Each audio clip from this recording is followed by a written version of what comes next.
Hi, thanks for joining me on this meditation. My name is Maveen Kaura. Today we'll be listening to the words of Ram Dass. He has passed away, but his, of course, talks throughout the years still are out there, and you can definitely find a lot of his talks on the Here and Now podcast. Today we'll be listening to episode number 62. Episode 62 of the Here and Now podcast is about reincarnation. So find yourself a nice place to sit where you can listen. I just choose to sit on the floor in my meditation area or spot. I always do my best to take notes and learn from what is being said and learn how to apply it not only to myself, but how I can use that information to maybe bring it up in a conversation and maybe help someone else learn from it. So find yourself a nice comfortable place to sit, and let's begin today's meditation. To complete our media library that we are now making a big push to make available in a way that's going to be useful for everybody. So thank you, and I will see you next time around.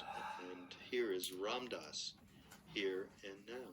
Now I'm going to go way out and jump into the Indian system, which I know is going to be hard for all of you to deal with because I'm going to deal with things like reincarnation. And you've got to understand that reincarnation, for example, was thrown out of the doctrine, say, of the Christian Church in the councils of Nicaea, Trent, and Constantinople in 586 AD and prior to that, because it didn't fit in with the way the Church could work with people in the Church. Right? But prior to that, in Christ's day, reincarnation was certainly understood the way it, I'm sure, is, by the way. Now, within this system, which I'm now going to give you, is this too heavy or is everybody with it? Okay, within this system, each of us is an entity. Now, how we got to be entities is another question. We can discuss that later. But at the moment, we are entities, and there are individual differences in each of us at the entity level. And you could call these individual differences, if you wanted to translate it into Western science, you'd call it like the DNA code. We have different programs. We're like individual differences in programs. And just think of it as program stuff. That's all we are, just program stuff. Okay? And that program stuff has a thing it has to work out. It's working out stuff, which in the Indian system is called karma, which is the working out. It's like an acorn has in it the oak tree, and the oak tree is going to work out of the acorn, and it's the same game. It's all lawfully determined in that stuff that it's going to work out, just like in the sperm cell that your father injects into your mother is a whole program along with what's in your mother, and those programs determine a whole set of factors, much more than just your hair color and your body size and so on. It determines a lot of psychological factors as well. But this one is even farther out than that, because it not only determines your physical body and psychological body, but this determines whole lifetimes, right? And so what happens, in fact, is this being, which in the West we would call a soul, right? That's the way you can be familiar with it.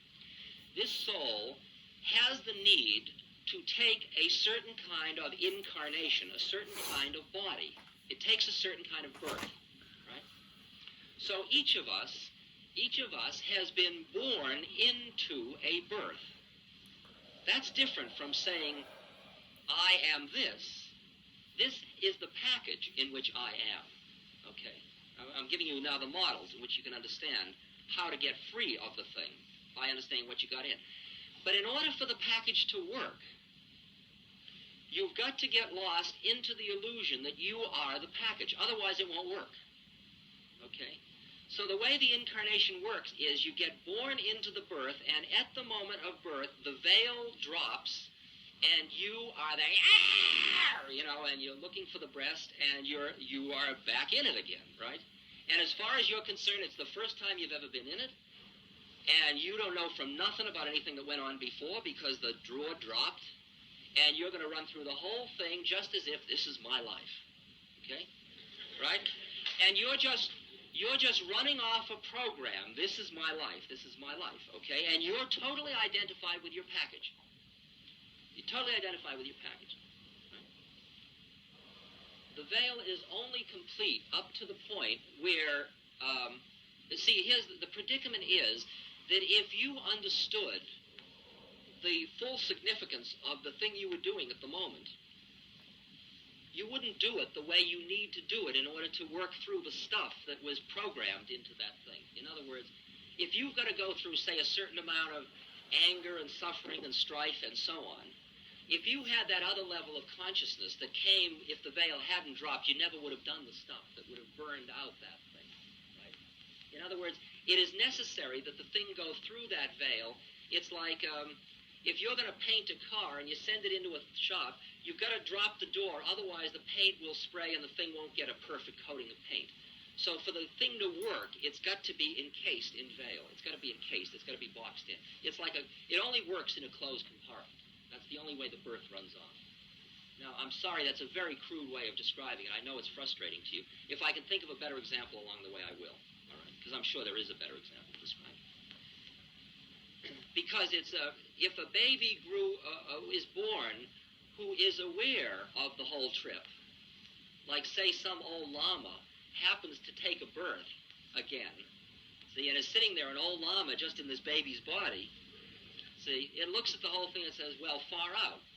See, and it doesn't do anything. It doesn't drink or eat or anything because there's no sense, because it understands what a human birth, what the trip is, and it has no desire to stay in it. And I'll explain that in a minute to you, why that is. And thus, that's what are called blue babies. And blue babies are what scientists are always fascinated by. They're babies who are born who don't seem to have any desire to live. They're just born, and they don't eat, and they don't do anything. They don't develop any personality. They just die. They turn blue, and they die. And there's a certain percentage of babies that are born, they can't find any physiological thing wrong with them.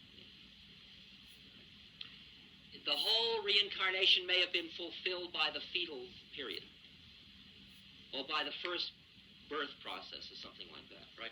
Because it isn't clear that everybody has an 80-year span or any length of span before they finish whatever they had to do in this incarnation.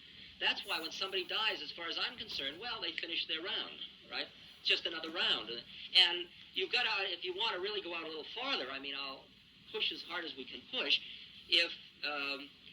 When you look at the planes of consciousness, starting from, if you think of 7 planes of consciousness, starting from the inner one, which is the zero or the void or empty space, and going out and out and out, and we are the 7th plane out, you go in just 3 planes into the 4th plane, and at that plane, you have transcended time and space. At that point, there is no time and space, okay? That is, only in the 5th, 6th, and 7th plane do you experience progression in time and space. So that while I am talking about incarnations as if they were in time, they actually are not. They are only from where we're looking at them, they are in the illusion of time, okay? But back a few of them, they all are. They're like piled on top of one another. Just like Harry Reasoner and Howard K. Smith are all right here now, every incarnation you ever were or ever will be is already right here, okay? Now, I'm still explaining to you how this guy knows, right? Because, right? Now, you go through birth after birth after birth after birth, and in almost every birth, you never awaken in the course of the whole birth. You go through the whole birth thinking that you're real and that this is what you are. You totally identify with your package, and when you die, you say, no, I don't want to die. Save me, save me, save me. And sorry, the Grim Reaper has come and taken you away, and you die. And then the minute you die, you say, oh, far out. Was that what that was about? Well, I finished off that bit of work, see? And now, look, I've got to do this one. It's like doing crossword puzzles or, like I got to finish off this. Well, I think now I'll take a birth as a, as a blip, blip, blip, blip, as a street mendicant in Benares, India, right? With a syphilitic mother and, it's that far out that the whole thing is incredibly designed. I mean, it's so exquisite. Now, it isn't exactly like you sit and say, I think I'll take that. It's all like an incredible computer. I mean, the thing is just so incredibly designed. And don't even get computer model, because that's even too rational. It's much farther out than that. But it is all perfect in the way that every part of the birth you are taking is part of the unfolding or the working through of the stuff you need to do.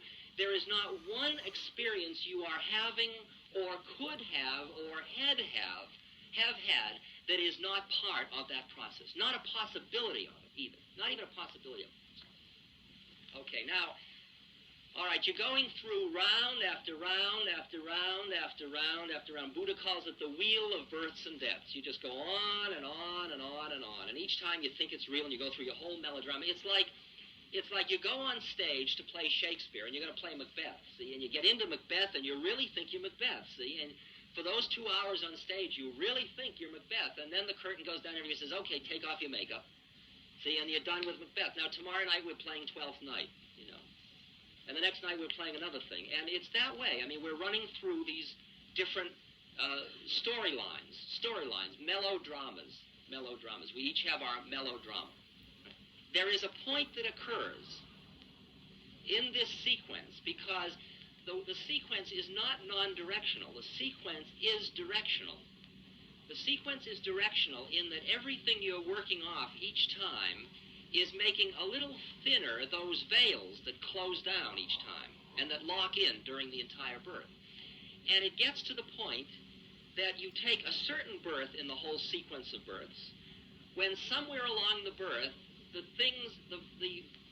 flip of the weighting shifts, and you see through the veil. You get through. And you, for a moment, you awaken to the realization that this birth was just another birth. Right? That this reality, which seemed like reality, is just another reality, okay? And at that moment, now that may have come through, it might have come through dope, it might have come through, as I say, childbirth, it might have come through a love affair, it might have come through, it just might have come in Buddhism through a leaf dropping or something. It depends on where you are when that happens. It can be at any moment. It can come through depression or despair, something that usually shakes you a little bit, and you're just ready at that moment, and you flip, and at that moment you awaken to your predicament. But most people, the first awakening is so discontinuous with everything else, all their other habits of thought, that they reject it, okay, because they can't handle it. And they push it away, and they immediately lock back in, and they may spend another birth or two just having these little flickering moments of, wow, or I was crazy, or, you know, something weird just happened to me, or my whole life just went before my eyes, or something like that, these little flip-out experiences, right? But in each birth, the likelihood of awakening gets better and better. And at some birth in this sequence, which is unidirectional, which everybody is going through, this is the process of human evolution, of evolution of consciousness. At some point, you awaken to the predicament of what you are doing here, of the whole business of having taken an incarnation. And when that starts, then the whole name of the game changes. Then the meaning of your life changes from then on. The whole thing starts to become something different. And the work you do from then on, and the meaning of every act you perform, starts to be different from that point on. Once that awakening starts, once you begin to realize who you are, see, when I look at another human being, here's the predicament. Like, I was raised as a Westerner, as a psychologist, and I was taught individual differences so that you thought of yourself in certain categories. I have a name, a number, a height, a weight, a color, an education, etc. And you look at other people and you can categorize people as different from one another. But now, I've gotten to the point where, because it's like changing your focus, or instead of looking at channel 7, you're looking at another channel, so that when I look at human beings, I'm always roughly seeing the same being. I'm seeing the same being who is manifesting in these different forms to work out their work. See? Because the game looks, if you look at it as a pyramid, it goes from one of us, down to many of us, which still has no bodies or beings, and then those many of us are going through all these trips, life after life after life. So now when I look at you and I see gray hair or white shirt, am I saying, you're a white shirt? No, I say, you're wearing a white shirt. Well, now, if I look at you, am I saying, red hair, or am I saying you're wearing red hair or red mustache? See? Or if I look at you, I say man, or you're wearing man. See, at what level do you say, oh, no, I'm not wearing it, that's who I am, see? What level going in? Clothing, body, personality, where? And you get back into that individual being, the soul, those individual souls. That's still more of the melodrama, if you will. And you go back behind that and you come to the place where you're always looking at the same being, which is yourself. There's only one of us. That's what you were saying about God created man in his own image. That finally there is only one of us here. And that all we are doing now, when we are fully conscious, is talking to ourselves. That's what's so far out about it. See? We are only under the illusion. We are all in these separate little games talking to each other as if we were different kinds of people. And I got my trip and you got yours.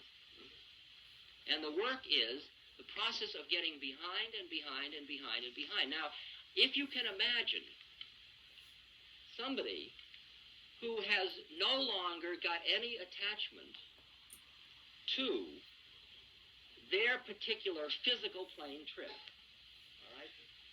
Like, let me show you what that means.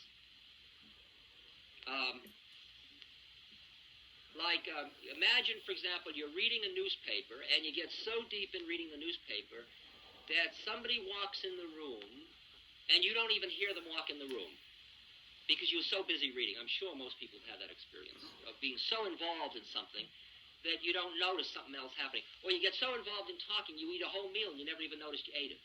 You've had that happen, I'm sure. Now, all that means, like, let's say it's the example of reading and somebody walks in the room. They walked in the room, clump, clump, clump, clump, and you didn't even hear them. And you're surprised when you find they're in the room. Now, you didn't hold your ears, so their clump, clump, clump was making waves in the ear, or however sound is transmitted. Your auditory nerve was being stimulated. It was sending its messages. Your nervous system was doing its thing. Somewhere along the way, whoever you were was not attending to your ears hearing, okay? There was nobody home listening to the ears hearing because you were too busy looking out at your eyes seeing, okay? So you couldn't hear your ears hearing. You hear what I'm saying? Okay. So you're obviously, whoever you are, you're not your ears hearing. Because you didn't lose your identity just because you weren't hearing your ears hearing. Although they were doing their hearing, you weren't attending to them hearing, okay? Now imagine, if you will, that through discipline and through a certain techniques and through a level of evolution in this process, you get to the point where your ears can go on doing their hearing, but you're not caught in having to listen. Your eyes go on doing their thing, but you're not caught in having to look. Your nose is doing its thing, but you're not attached to having to smell. Your tongue is doing its thing, but you're not attached to having to taste. Your skin and body and locomotion is doing its thing, but you're not attached to having to feel. And one more, your thoughts are doing their thing, but you're not attached to having to think. And that's the one. There's the rough. There's the tricky one.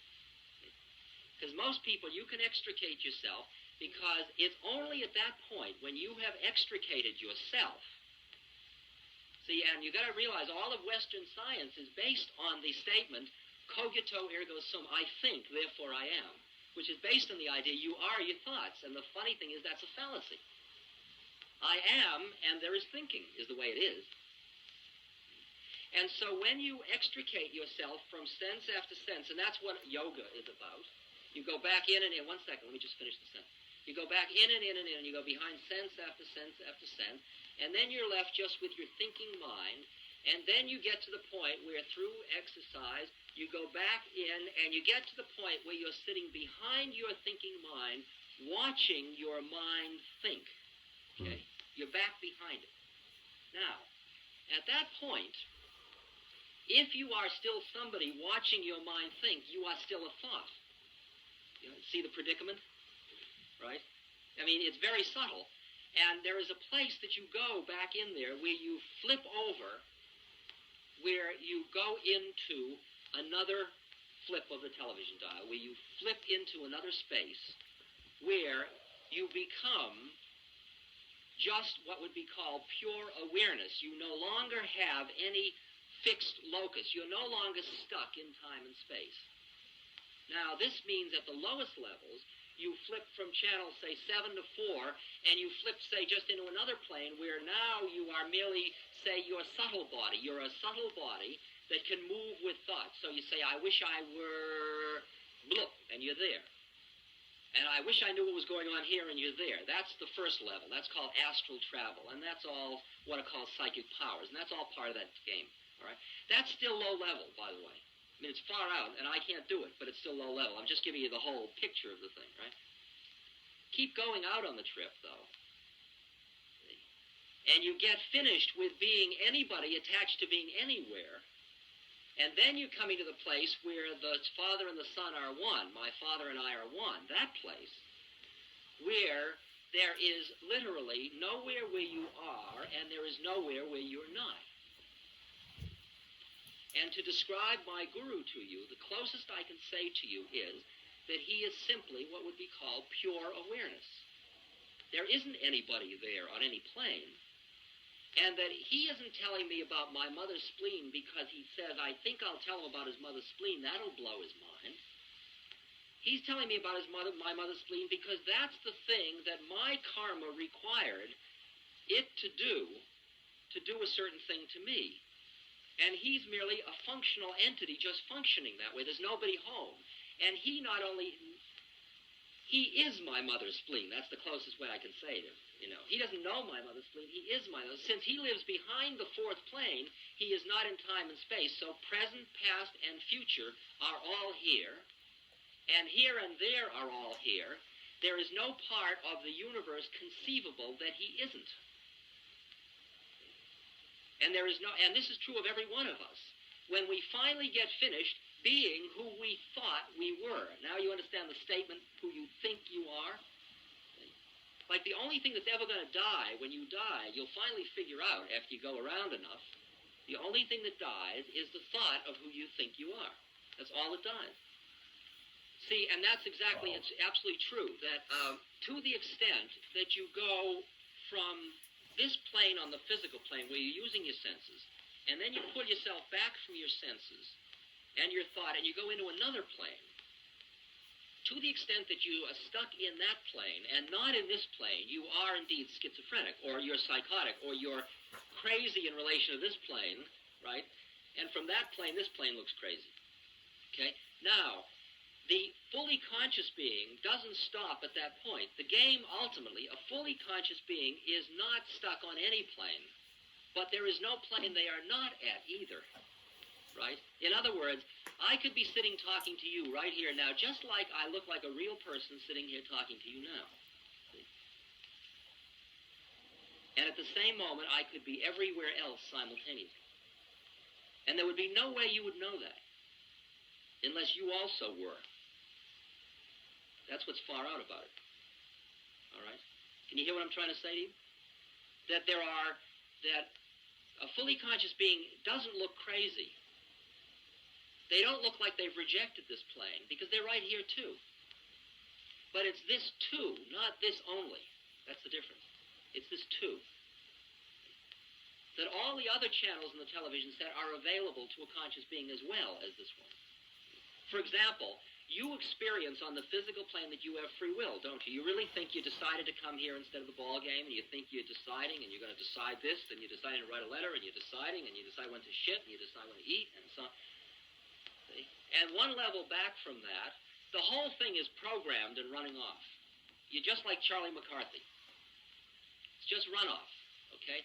Now, to know that it's runoff, that's true, and it is also true that you experience free will and you think you're doing something. So that in a funny way, free will and determinism are both equally true. They're just true in relatively different planes. So that I sit, for example, all day long, I will decide after this, I will say, okay, now I got to catch a plane, and I will go to the airport, and I'll get on a plane, and I'll do that. Do you want this or this? No, I think I'll have this. Would you like coffee, tea, or a Sprite? I'll have Sprite, thank you. And I'm making decisions, and to me, the whole thing is a complete joke. There's another place in me that's just watching the runoff, like I'm looking at an old late-night movie, right, of my own life unfolding before my very eyes. And the only thing that interests me about my life is I wonder how it came out. See? I mean, and it's almost a trivial academic interest. That's all I can say. It's almost trivially academic. It isn't quite, gee, I wonder how it's going to come out, you know. And the interesting thing that is once I saw what the game was about, I began to reassess the meaning of the things that were going down in my life. And I looked, for example, back on all the times when I went through all kinds of incredible suffering trips, and I suddenly looked at the kind of more grand design of it. I said, oh, far out, that's what that's about. Wow, far out.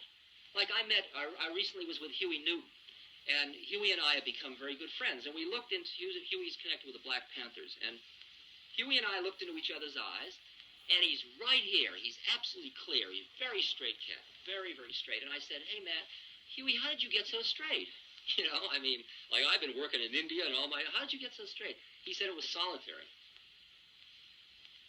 Far out, they put him in solitary because he wouldn't play the game. And in the course of solitary, he was forced to go inward. And in the course of going inward, he got into a deeper and deeper space so that when I meet him, he's not busy being Huey Newton, he's not busy being black, he's not busy being angry, he's not busy being anything. He's just right here. And it blew my mind to find him right here. And more, I am finding more and more people who, when I look into their eyes, we're right here. You here, I'm here, far out. Here we are in all these different bodies, doing all these different trips. Well, what are we going to do today? Well, I don't know. What do we do? Because back in here we are, see? And the interesting thing is you begin to recognize that when you start to think of like Gurdjieff talked about what is imprisonment, who's in prison, the prison is the prison of consciousness. The prison is the prison, like everybody I know, almost everybody I know is totally imprisoned. Granted, there is external freedom and there is internal freedom, and I understand the difference, and I'm sure you do too. And at the same moment, I also can understand that most of the people, quote, on the outside are no more free than the people on the inside are. Because prison is a prison of the mind, and the true freedom is the freedom when you figured out what the game is about. And until then, you are still caught in the prison of the incarnation. What's the end of it? Okay. The end of it is that you cease to exist. The end of it is that everything, all that acornness that had to become oak is used up. And there is no more acornness, and therefore no more oak. And therefore you just go back into the one. And then it's just all is again. It's just consciousness. And there's no manifestation. Not a very appealing end, is it? See? But I'm describing that the thing, it's like, the way Maya Baba talks about it is it's God going into illusion in order to awaken back to knowing itself before it merges back into the one. It's all the dance of one with itself. This podcast is brought to you by the Love Serve Remember Foundation and Ram.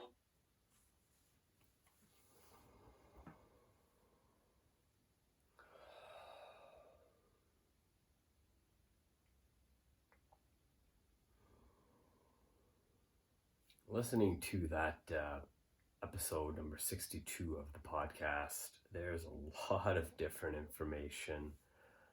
Definitely recommend listening to it many times. There's so much information, the way it's being presented, what is being said.